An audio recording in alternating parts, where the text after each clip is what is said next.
Jack Abramoff has been dubbed on the cover of Time magazine as the man who bought Washington. Jack Abramoff rose to become the nation's most successful and prominent lobbyist before becoming enmeshed in the most harrowing political scandal since Watergate. His book, Capital Punishment, is designed to alert our nation about what goes on behind the guarded doors of power in Washington, D.C. Please give a warm Las Vegas welcome, ladies and gentlemen, to Jack Abramoff. Thanks very much, Alan. Good morning, everyone.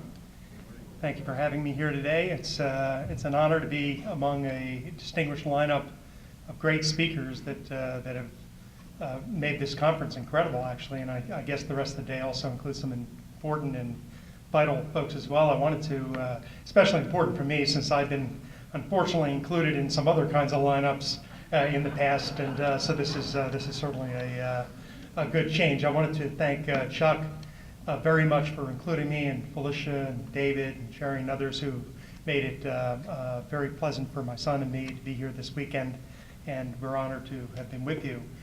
I want to speak to you today about my past and some of the things I'm doing currently and things I'll be doing in the future. I was as Alan mentioned, I was a lobbyist in Washington, one of the big bad lobbyists, maybe even one of the biggest and baddest of the lobbyists. I came to Washington as a conservative political activist, remained a conservative and a political activist even as I was a lobbyist. But today I go around like Jacob Marley and Dickens' Christmas Carol, shaking chains and warning and admonishing and trying to raise the consciousness of our country about what is going on in Washington and many of the problems that we have, most of which are certainly very familiar to all of you who are well informed and active politically. But some of the causes perhaps may not be as clear. And so I want to, if I can, try to elucidate today some of that in talking about the corruption that goes on in Washington, the power of the special interests in Washington and their representatives, which are known as lobbyists that are there, and where that problem lies. When I came to Washington, I came at the beginning of the Reagan administration. I was head of the College Republican National Committee. I went from there to heading President Reagan's grassroots lobby as still a very young man at I think 27 years old, and worked on a variety of the important initiatives of the second term of the Reagan administration, trying to provide aid to the Contras in Nicaragua as they sought to overthrow the Soviet-dominated Sandinistas, trying to fund the MX missile, which was part of the process of building up a strong defense, and which in fact was the proximate cause of the collapse of the Soviet empire, of course. Fighting to beat back the Democrats on every front that we could. And I basically did that job for a while. And in the second Reagan administration term, things got a little difficult and a little frustrating. I mainly worked with Pat Buchanan, who was communications director in the White House, and a young colonel in the basement of the old executive office building named Oliver North, before he became this pre-Iran Contra. Which I had by then left before that all started up. I went on to become a movie producer. I produced for 10 years primarily anti-communist action movies. Unlike Reagan, who went from movies into politics, I went from politics into movies.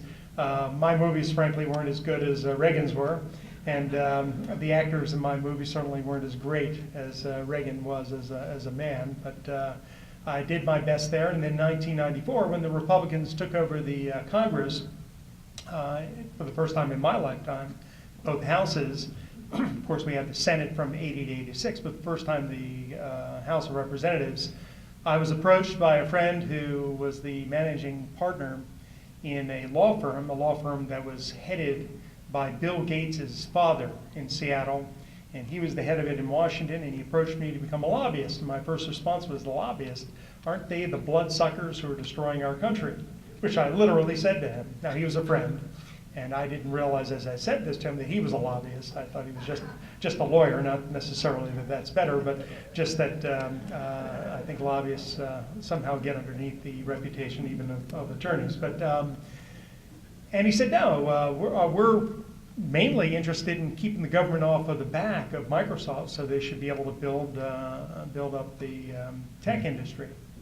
So that seemed more music to my ears than what I had known about lobbyists, and I went and visited their firm and interviewed at the firm to become a lobbyist.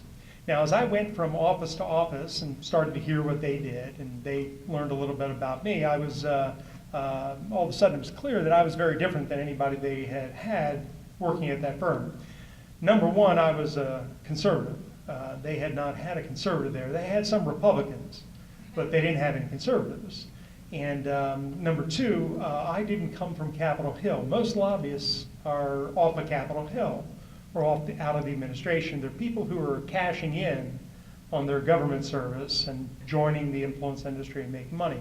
I came out of the movie business, as it were. So I was going around interviewing in different offices, and I came to the head of one of the big divisions of the firm, a fellow of great academic credentials, Harvard Law, Stanford undergrad, Harvard Government School, and he said to me, what have you been doing? Have you been working on Capitol Hill? I said, no, I've never worked on Capitol Hill. I've actually never drawn a check from the government. He said, well, how do you expect to be a lobbyist? What have you been doing? I said, well, I was a movie producer for the last 10 years. I have a past political background. I have a lot of friends and contacts are in there, but I wasn't on Capitol Hill. He says, a movie producer? What movies did you produce? Well, I figured, there's just no way this guy's seen anything I made. But I said, well, I made a movie called Red Scorpion with a guy named Dolph Lundgren.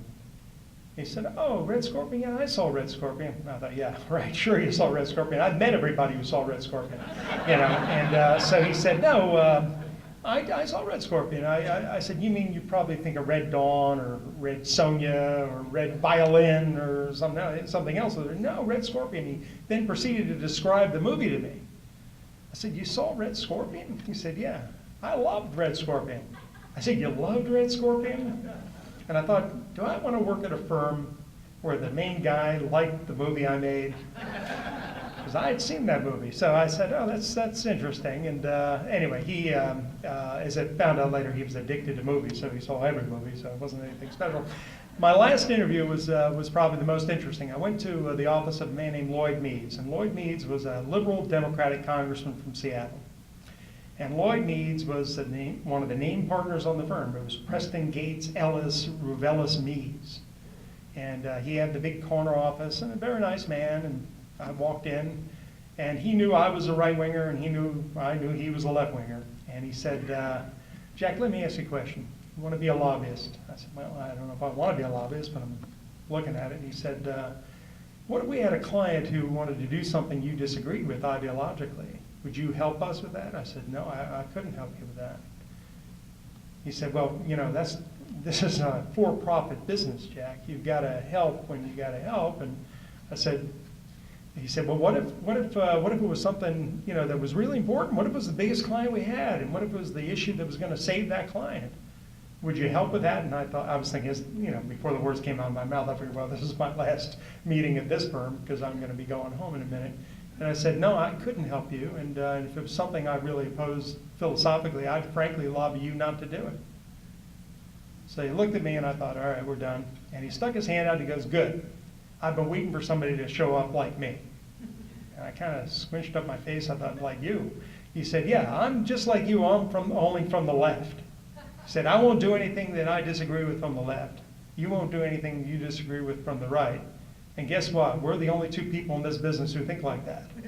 And so it's nice to meet you. And it turns out we got along great, and I wound up getting to do a bunch of things from the right, but I had to manipulate him into it. So he got me to do nothing on the other side. In fact, I fought and prevented him from bringing the communist China in as a client, which would have been a big client, and he didn't get all too angry at me. But in any event, that was my beginning as a lobbyist. And so I started to learn the craft of lobbying. One of my main goals was to move the money of K Street into conservative coffers. When I was the college Republican chairman, we were starving. Grover, who came and was with you yesterday, was my executive director. And Grover was just out of Harvard Business School. He was a Harvard Business School graduate, and he was making $1,000 a month. as the executive director of College Republicans. He was the highest paid staffer there. I also had Ralph Reed there as our field director, and Ralph was making $100 a month. So Ralph lived on my couch in my apartment, and every night he'd go to sleep on the couch, and he'd eat spaghetti every night, because we figured he could eat spaghetti for 17 cents for dinner. Problem is, Ralph would be so tired, he'd put the spaghetti on, he'd turn on the pot, and then he'd fall asleep, and I'd wake up at 3 in the morning with these billowing smoke coming out of our little kitchen with the smell of spaghetti. And I don't know if you folks have ever smelled burnt spaghetti, but it smells like burnt rubber or something horrible, and that's night after night. And that was Ralph. So we had nothing, but I would try to go and raise money, and I'd go to K Street, to the corporations, asking for money, asking them if they would help us, because we were fighting Ralph Nader, and we were fighting other of the leftist things on campus. And I figured this was a proximate benefit to these corporations. And only one time in almost 4 years did we get one check for $5,000 from anybody in corporate America to help us. I didn't understand until probably then that the people running corporate America's offices in Washington were all from the Democratic Party and all leftists. And I saw that later when I became a lobbyist. So I became a lobbyist trying to say that I would move money from the left to the right. That was one of my goals. And in the course of being a lobbyist, I built a very big clientele. I wound up representing all sorts of diverse folks all over the world, folks within our country. I never took on a client that I disagreed with the cause, but I started building a practice, and all of a sudden got very successful. And I had a team of pretty solid folks, ultimately 40 lobbyists who worked for me, and we wound up being the biggest practice in the country, individual lobbying practice in the country. And the other distinguishing feature was that we never lost. We outworked everybody, and we fought real hard, and we deployed at our disposal, as it was within the rules, vast sums of money to grease the political skids of the system, thinking, well, the ends of what we want are more important than the means that we're going out to go get it. And once you make that decision, even unconsciously in life, of course, you know trouble's coming. And unfortunately for me, over time, trouble came. And after about 9 years in the lobbying business, one morning, the Washington Post had a very big article on the front page attacking me, attacking my practice, saying I charged a lot of money, saying I was some right-wing kook, saying all sorts of other things in the Washington Post world are pretty bad. And at first I saw the article and I thought, well, it's not too bad. Maybe we'll post it on our website. I had other articles in the New York Times and the Wall Street Journal. They sort of said the same thing. Well, after the couple more days, I started getting attacked from Capitol Hill from my old nemesis, Senator McCain, who I didn't get along with, frankly, for years and years, even when he was a House member, and I was chairman of the College Republicans way back.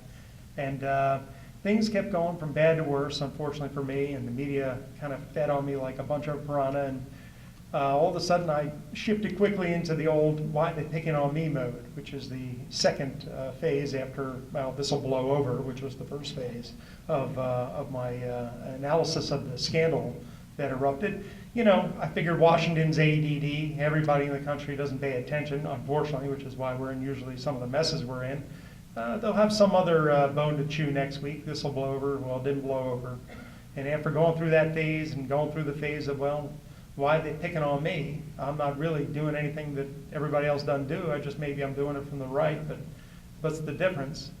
After that, I decided, I better sit down and start looking at this honestly. I better start looking at my life and my participation in this. And I had sent over the course of my time that I was a lobbyist, about 9 years, I had sent 850,000 emails. Okay, now I'm not talking about emails like spam. I'd send one email and it'd go to 1,000 people. I'm talking about 850,000 individual emails. Now, I ran everything in my life off of email. I had a 40-person lobbying shop. I owned a couple restaurants. I owned a different company in Florida. My wife and I funded schools, so we ran schools, private religious schools. We had other endeavors. So everything in my life was on email. And virtually every thought that coursed through my little pea brain went into email. Thinking, as anybody who writes so many emails, well, what's the big deal? Ignoring the great advice heard off in my life and everyone's life, don't write anything in an email you don't want to read on the front page of the Washington Post. Well, I became the poster child of don't write anything on an email you don't want to read in the Washington Post, because I read hundreds of things I wrote in emails on the front page of the Washington Post. In fact, I was on the front page of the Washington Post about 300 times during the course of this scandal. In fact, I was on the front page, not this is something I'm proud of, by the way, I was on the front page of the Washington Post more than John Kerry was when he was running for president. So, in any event, I decided to start reading through my emails. Now, I couldn't make it through all 850,000. It wound up taking 30 FBI agents to read all 850,000 emails. And McCain's staff was busy doing the same thing, and they were dumping the interesting ones into the Washington Post. But I decided I would take an honest approach to it, and if I had done something that was wrong, even if I didn't intend it, that I would fess up to it and not try to fight it, and try to approach it honestly. And I started reading and thinking, goodness, did I write that? Did I do that? Did I say that? Not that I was out killing little babies or anything, God forbid, but you know, just the kind of rough manner in which we made sure we won on behalf of our clients. Some of the rough manner in which we participated in the political process. And it was stuff that I necessarily, you know, didn't at the time think was a problem. I thought it was just me doing what was right, which was going out to win.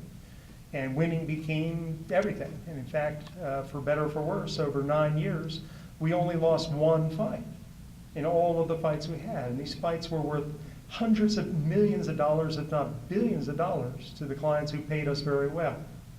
And I was deeply enmeshed in their causes, and I loved them very much. And I wound up making from that tens of millions of dollars. My wife and I gave 80% of it to charity and to communal causes and to conservative causes. And I thought I was doing the right thing until I started reading through my emails. I thought, you know what, I shouldn't have been doing this. I knew better. I shouldn't have been giving congressmen contributions for the purpose of getting them to vote my way or to do things for my clients. Because while I knew better, I intellectually knew better, I spiritually knew better, I ignored and blocked out the fact that that's a bribe. That's a bribe. Those are public servants. And taking their staff to dinners and lunches and football games and golf and everything like that, those are bribes. They may not in their mind or my mind have been a bribe, but they are a bribe. In the same way that you can't go up in front of your judge if you have a trial right before the start of the trial and say, hey, Your Honor, I'm looking forward to this trial. Hope it goes pretty well, of course. And I don't know if you like the Washington Redskins, but I got 2 tickets for you if you want to go ahead and go to the Redskins game. You can't do that, right? But you can somehow do that with a congressman. And so I started rethinking the system, and I started thinking, you know, maybe all the problems we have are because of this system. Maybe the fact that we're $16 trillion in debt is because of bunches of special interests who take their money and buy congressmen, maybe not consciously, but they buy congressmen and they buy results for their clients. And they get all the money they want. I'm not talking about necessarily just corporations. Everybody loves to say big bad corporations. I'm talking about labor unions too. I'm talking about the right, unfortunately, not the right in the sense of conservatives, but the Republican, perhaps, establishment and the left.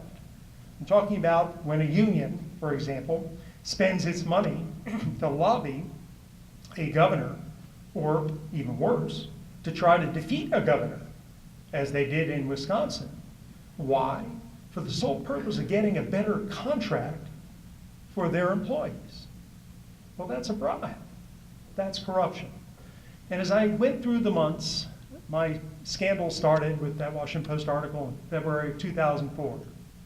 And even though I was being pilloried on the front pages of the paper and the media were camped outside our house and I was being made into Satan incarnate, and I didn't help things, folks. I came out of court one day, it was raining when I went in, and I was wearing a raincoat and a rain hat, and they made me out to be a combination of Boris Badenov and mafiosi, and I wanted to scream back, look, mafia don't dress like this. They haven't dressed like this since George Raft, for goodness sakes. They dress like Tony Soprano, but I kind of aided the cause with what they call, I guess, a wardrobe malfunction. And so I was, while that's going on, I'm rethinking where I'm at, what I was, what the system is. Not necessarily rethinking my conservative values and principles, but maybe reapplying them better than I did in the quest to win, in the quest to make more money. It was money that I wasn't keeping and giving to charity, but it was still a quest to make money. And so as a consequence, as I hurtled toward the day that I would have to wind up in a federal prison, I changed my mind about everything I had been involved in. And I decided that, that was wrong, that it was bribery, that it's corruption, that it's in fact the proximate cause of our difficulties in our country. And I was sorry I was involved in it. Again, not that I was involved in lobbying for any left-wing cause, but that just I was part of that system, and I was a bad player in that system. And I was somebody who even went over the murky lines in the sand that enable everybody to play that system legally, because 99% of what I did was legal, unfortunately. 1% was illegal, but that's enough. So one day in November 2006, I was admitted to a federal prison, and it was in Western Maryland, and I stayed there for 43 months, 1,299 days. Now, hopefully none of you have ever been in prison for one day. You don't want to be in prison for one day, and you sure don't want to be there for that long.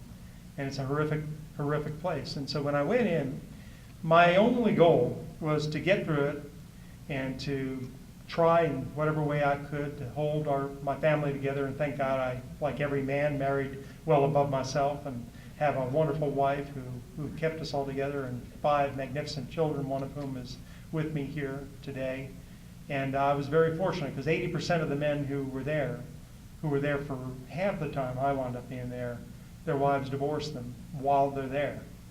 And they take their kids and they move away, and it's just a nightmare. So I didn't have to endure that. But when I went in, I decided what I really want to do is get through this as soon as I can and then just go away. Just hope that they forget my last name. Unfortunately, my last name isn't Smith.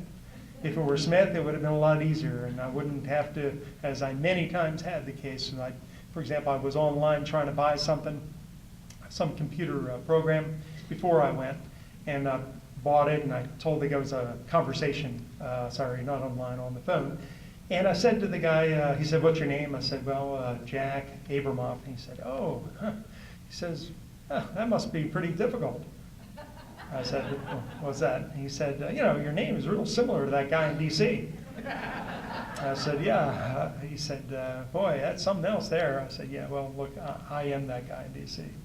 And I felt bad. It was silence. "Oh, I didn't mean anything by it." I said, "That's okay. I don't take, for what I've been through, I don't take offense easily. Don't worry. That's okay." And but I thought, we'll just escape. We'll disappear, and that'll be it.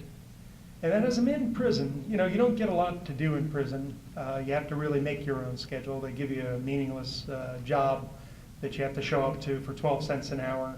It's actually, what's interesting is prison really is the ultimate expression of state control. It's like a communist state. You have a job that you're assigned. There's 100% employment. People are doing meaningless, trivial tasks, 12 cents an hour. You get to the commissary. It's a long line, and you can look through the window at some empty shelves. I mean, it really is like the Soviet Union. We had Obamacare, meaning that if you got sick, you had to put in a form, and a few weeks later, you'd hear about whether they're going to see you.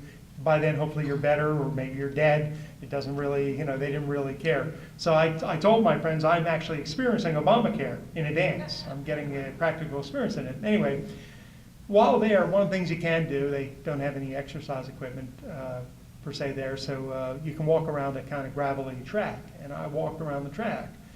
And as I was walking around the track, I thought to myself, I really, and I was watching, by the way, and hearing about the, quote, reform efforts in the wake of my scandal, how they were going to fix things now that they finally got Satan into prison. They were going to finally fix things in Washington and have reform and change and hope and all that other nonsense. And so, but I watched the reform. The reform was like all the reform of the past. It was nothing. It was nothing. In fact, the reform of the past, give you an idea how Congress reforms themselves and how they shape up, get rid of corruption. You can't go and buy a congressman a meal now, technically. If you were a congressman and I'm a lobbyist, I can't buy you a meal. Well, in the old days, when they could buy a meal and they were trying to get rid of that, they decided, all right, well, no more meals. But it's Washington, so they have to define what a meal is. So a meal by them is where a congressman sits down and uses a knife and a fork and eats their food. Now, if they're standing, that's not a meal. If they're using their fingers, that's not a meal. Now, of course, these people probably didn't eat with a lot of congressmen, so they didn't realize that knife and fork is probably not something to use anyway. But the fact is, this is how these guys would get around the rules. Or, for example, how about this? And this is still the case in the law. If I'm a lobbyist, I can't buy a congressman a meal for, I can't buy him a $25 hamburger. In Washington, hamburgers cost $25. I can't buy him a $25 hamburger. However, if I declare our lunch a fundraising event, and instead I pull out of my pocket an envelope with checks, $5,000 checks, and say, we're having a fundraising lunch, I can not only buy him the hamburger, I can give him the checks. Now, how silly is that? All right? So, I'm in prison, I'm thinking about these things. I decide, you know what? I've been through some things here. I know some things that most people don't know. I've been behind some doors that I wish I hadn't been behind, but I was. In rooms that most people don't, kind of suspect are there, but don't really know.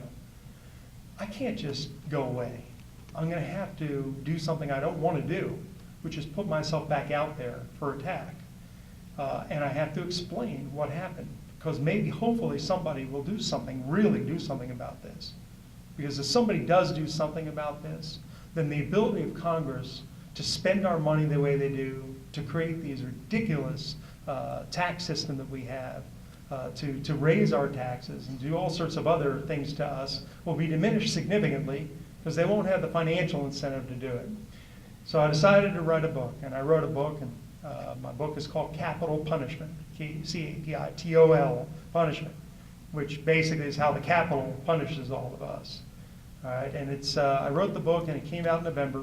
And since that time, I've been on about 300 television radio shows and traveling the country trying to talk about this and talk about what, in essence, is going on there and how the legalized system of bribery that has been set up to benefit the congressmen who are the only ones who can change it, and the legalized system of purposes that let them live like Russian oligarchs in ways that shock the average citizen, except it doesn't get out a lot, and how vital it is to change all this.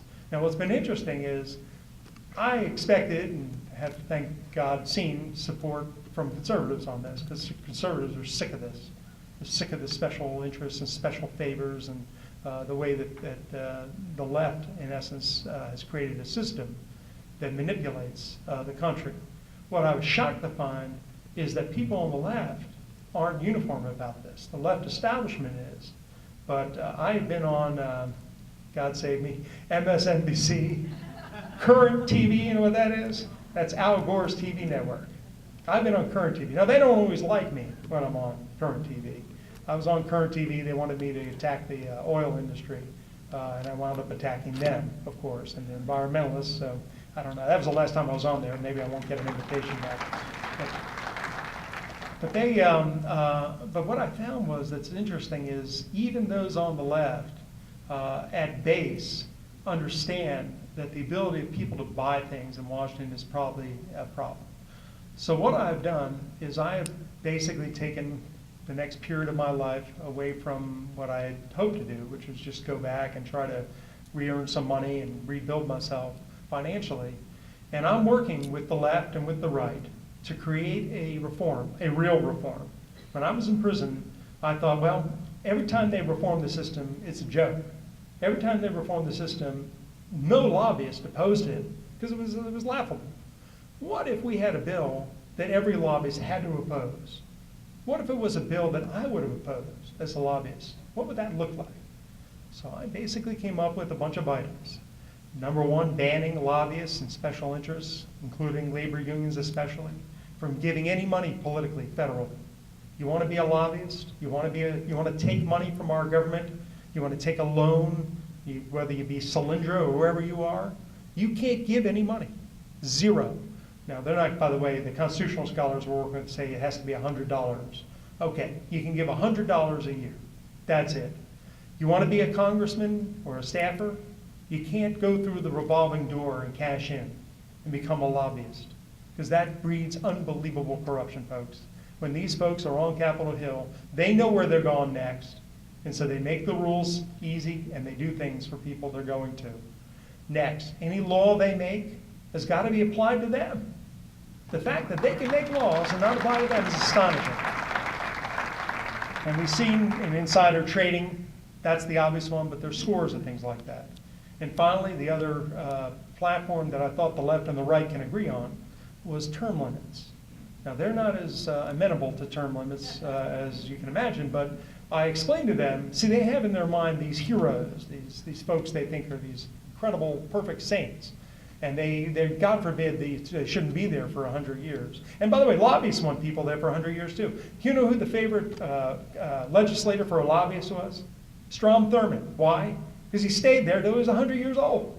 So once you buy an office, if you're a lobbyist, you don't have to re-buy a new office. You just want to do maintenance. It's like a car. If your car needs a checkup or a tune-up, you don't go buy a new car. You just get a tune-up. Well, so term limits is part of it as well. There are other things also that I put in my book, such as the repeal of the 17th Amendment to the Constitution. I don't know if you're familiar with that, but this was in 1913. This was one of the key planks of the progressive platform, and this was to take the election of senators away from the state houses and put them in the hands directly of the people. And what that does, of course, is allow immense corruption. But number two, what it did was it removed the veto that states had to stop the encroachment of the federal government. They knew what they were doing, and that's exactly what they do. So that's another thing that I talk about. So we're working right now on something that I hope will turn out, which is we're putting together an actual draft bill, precise legislative language, and we're going to solicit and seek the pledge on the part of members of Congress and candidates for Congress to support this bill, to co-sponsor it, to vote for it without amendment, including technical amendment. And you should just know technical amendment is the way lobbyists get all their little dastardly deeds done. Okay, oh, we just need to tweak it. We just need a comma here. We just need to remove one little word. And that changes every one of the bills. But no technical amendments, no amendment of any kind. And they'll vote for it at every point, every juncture, committee, discharge, whatever it is, cloture in the Senate. And if they don't, they pledge to never run for office again. And then what we're hoping to do is go into 6 of these districts this year. 6 districts where somebody has pledged to do it and somebody has not pledged to do it. And beat these 6 folks who have not pledged to do it. It's going to take that, and it's going to take another cycle, because that'll get people's attention. But then the second cycle, in 2014, the hope is to go after 50 of them. And after 50 of them go down, then I think, and only then, unfortunately, will Congress understand, because Congress doesn't understand money, believe it or not. There's plenty of money. I've never told a congressman, you don't support my cause, I'm not going to raise money for you. Why? They could trip right out the door and stumble over 3 or 4 lobbyists who would happily give them all the money they wanted. So that's not a threat. The only threat congressmen understand is you're going to lose your seat. Just like your buddy next door who lost his seat. That's the only thing they understand. So that is what I'm working on now. I've been through quite an unusual experience, let's just say. I was in, as I said, prison for 43 months. I wasn't quite in a tent or with pink shorts, but it was not pleasant. It was not pleasant. But through the crucible, to some degree, I'm grateful to God that even though this has been a very arduous and difficult path, that I've been able to come out on the other side. And I'm working hard to try to make some recompense for the past and try to hope that in the future, together, we and others who are like-minded, and there's so many out there. In fact, I found almost nobody who is not like-minded except people who live inside the Washington Beltway, that we might be able to all come together to make something really happen instead of these feckless and false and ridiculous candidates who run for hope and change and other lies, that the people can shove it down their throats and make the change themselves.